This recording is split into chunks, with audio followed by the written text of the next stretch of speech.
Hey guys, welcome to Game Matt. Today bringing you a video, and today for our weapon conversion series we're covering the Kriss Vector. So we're going to be converting this from the base to the realistic version of the Kriss Vector. Covering here in game, check out the recoil and how it handles in game against bots, as well as potentially a little bit of a Warzone build. This is pretty much the Warzone build I'm using also at base, so it works out pretty well. We'll go ahead and run through it, check out the gameplay, and go into real life information about the weapon here in the video. So go ahead and we'll back out. Here's the final design of this version of the weapon we're going to be covering, utilizing that 45 round drum with a 45 ACP. And backing out, we will go ahead and select at base the Fenec 45 is obviously our Kriss Vector. Now, note here it says subsonic ammo hides enemy skulls, implying that the 45 ACP round in general is a subsonic round, which is incorrect for this. It doesn't sound like a subsonic. And I don't even know if it does. It potentially in-game may hide the enemy skulls, but it definitely is not a subsonic round at base. So that's just a gameplay feature they're adding here. So we'll go ahead and select this weapon. You can see here we do have a blueprint version here, but we'll go ahead and select the base.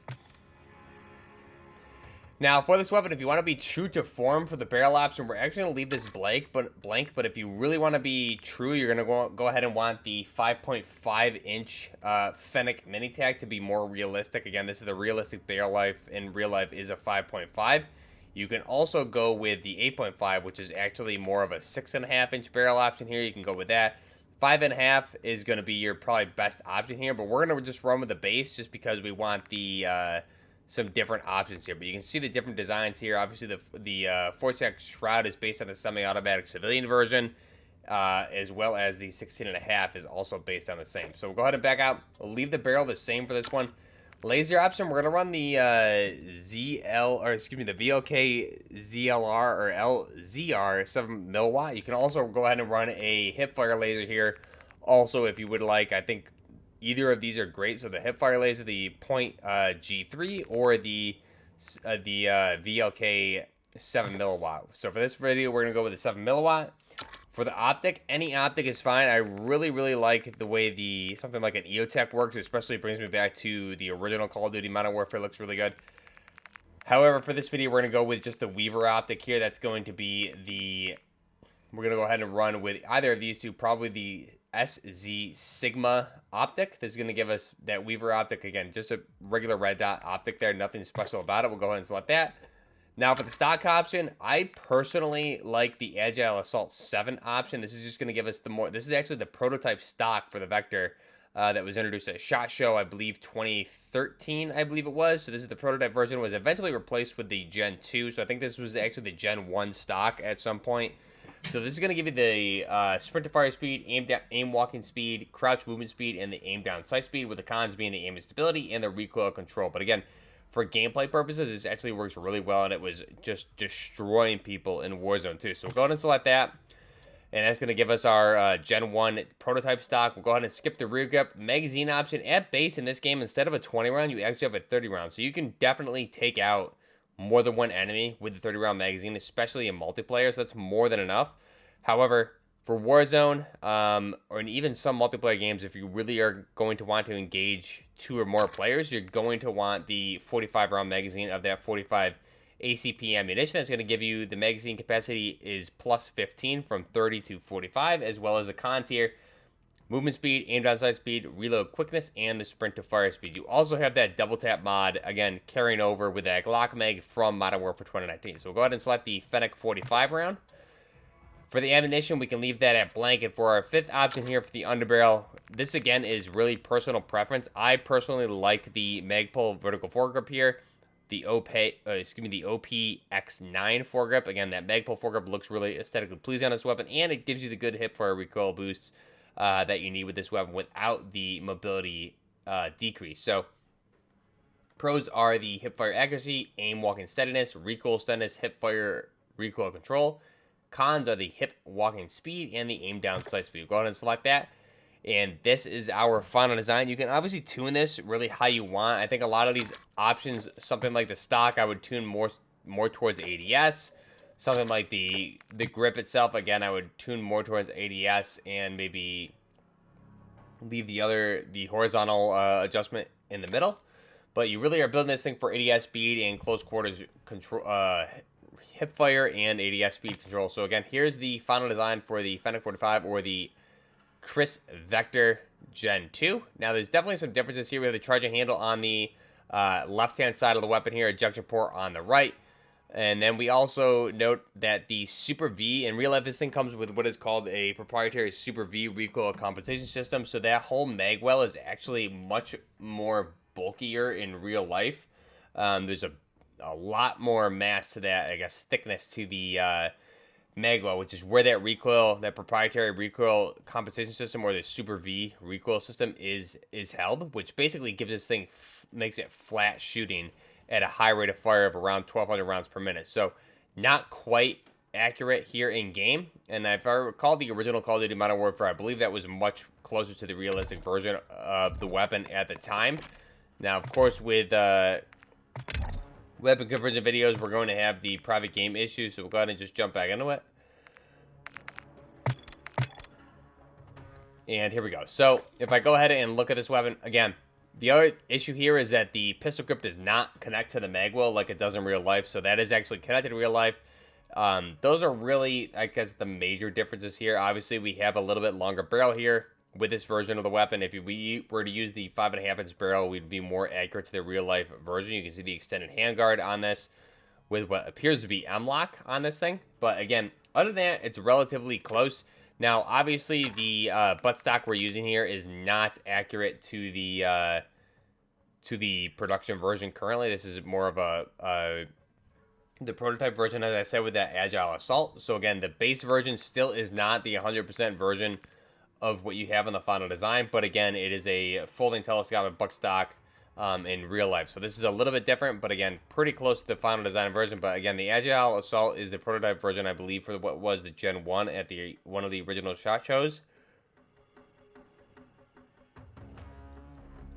And it works really well with the pros and cons that we get for this weapon. So this is the final design. Again, the KRISS Vector firing 45 ACP. In real life, it is also compatible, swapping up the upper and everything like that, making the conversion for a 9mm in what was originally a 40 Smith & Wesson, but I believe that was actually abandoned, so it really is only compatible now with the 45 ACP and the 9x19mm Parabellum. So that's the final design. Obviously, they've taken some liberties with this weapon like they have with a lot, but the main thing, pistol grip does not connect to the mag well, and the mag well does not have enough mass to hold that Super V recoil compensation system. So we'll go ahead and back out. And let's go ahead now and jump into the firing range for this weapon.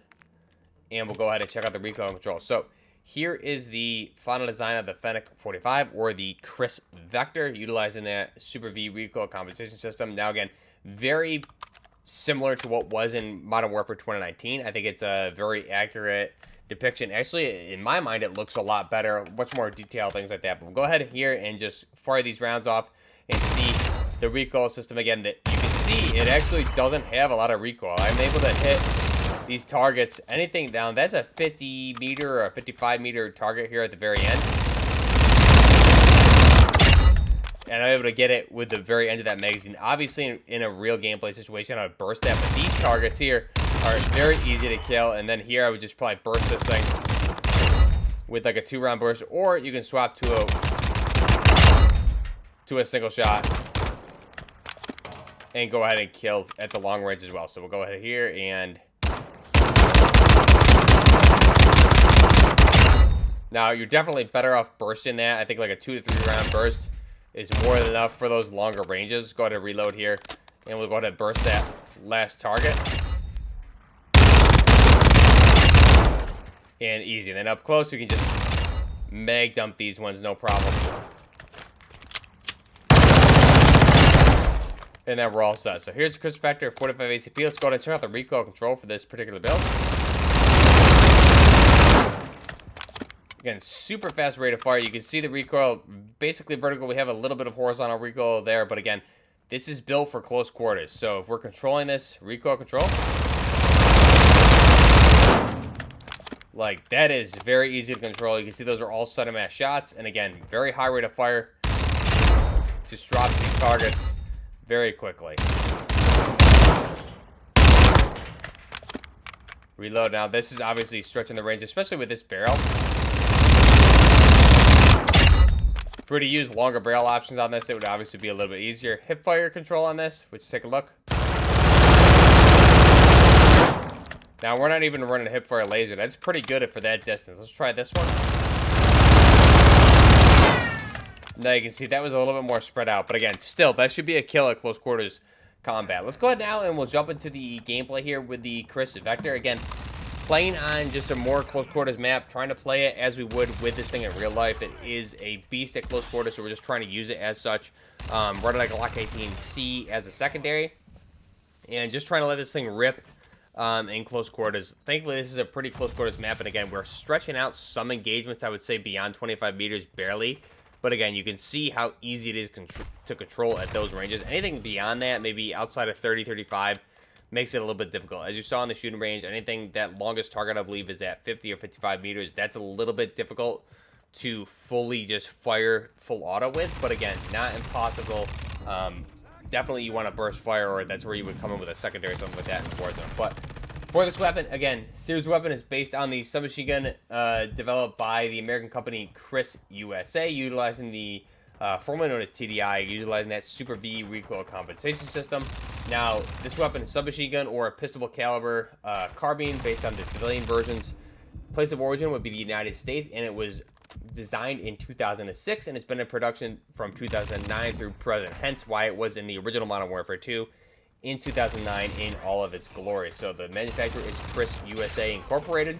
The mass for this weapon is going to be 2.7 kilograms or 6 pounds. The CRB version of this, which is the one of the civilian versions, is going to be 7 pounds. The length of the weapon overall is going to be 24.3 inches or 620 millimeters, with the barrel length in real life, as we said, is 5.5, so you do have that option for this. At base, I believe it's around a 7 with the one we're using here, but again, we're saving on attachments. But you can use that 5.5-inch barrel if you want to be completely accurate with this thing in real life, and that'll definitely help out with the mobility, but obviously reduce your recoil control. So 5.5-inch barrel is a real life barrel length, or 140 millimeters. Now, if you're looking at the cartridge for this thing, it's actually compatible, like we said, in 45 ACP, 9x19 Parabellum. Also compatible in different variants of this thing throughout the production life cycle would be 9x21, 10mm auto.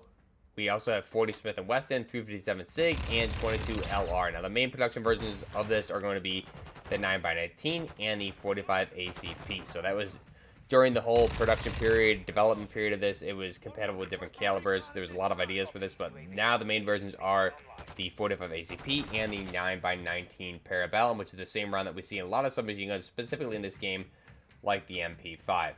Now, the action is a delayed blowback closed bolt with a rate of fire upward of 1,200 rounds per minute. So very high rate of fire, and the 45 ACP is not is a much larger round than the 9x19 Parabellum. So this thing will pack a punch to it, especially at 1,200 rounds per minute with a 45-round magazine in this case.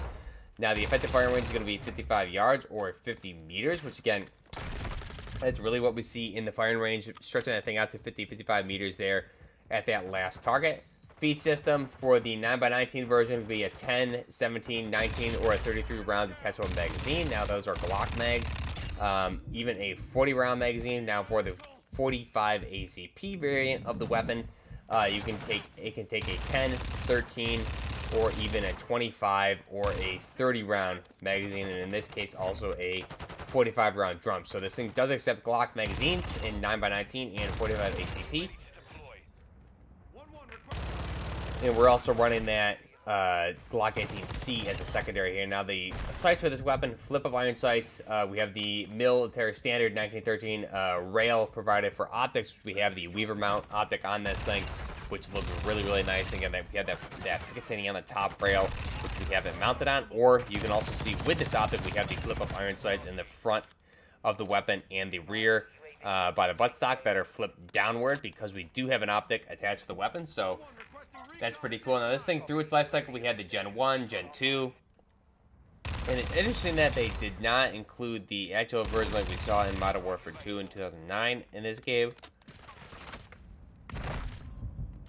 Because back then, we did see a very accurate depiction of the weapon, with especially including the pistol grip that was linked to the MWII with that Super V recoil compensation system. In this game here, we have neither of those, and the weapon has been definitely heavily modified. However, I do believe it looks better than it did in Call of Duty Modern Warfare 2019. So let me know your thoughts down below. If you guys are enjoying the videos and the weapon conversions, go ahead and like the video, subscribe to the channel. Let me know what you think of the Kriss Vector and other weapons you want to see converted here on the channel. Also have my social media links down below. Twitter, Instagram, best place to get a hold of me. Also have the link to the Discord. We have a very good and active Discord channel there if you were looking for people to play with, different weapon conversions, weapon ideas, builds for gameplay. Go ahead and join up there with a lot of good people in that Discord that are providing a lot of fun conversations daily. So go ahead and check that out. Also have the Twitch link down below in the description to be doing live streams there and here over on YouTube. Especially with Buffmas coming up here at the end of the month near the holiday season, we'll be covering that. So I'll be doing live streams every single day between Twitch, YouTube, things like that, and getting some views up there over the holiday. Buffmas is what we call it here. We missed out on it last year, so I'm really excited this year to probably get into this thing and just have some good time with you guys in the gameplay. And we're playing more than just Modern Warfare 2 for sure, hopefully, as long as the technology cooperates. So let me know your thoughts down below. What do you think of the Kriss Vector and 45 ACP? Do you think they'll add the 9x19 Parabellum variant of this thing as a platform, or different platform options? Potentially different, even different attachments to the weapon. I think we're going to be seeing a lot of different attachments as the game goes forward, added to the weapons. Let me know your thoughts down below. Till next time, this is Buffner Gaming with the Kriss Vector and 45 ACP. Till next time, Buffner Gaming, out.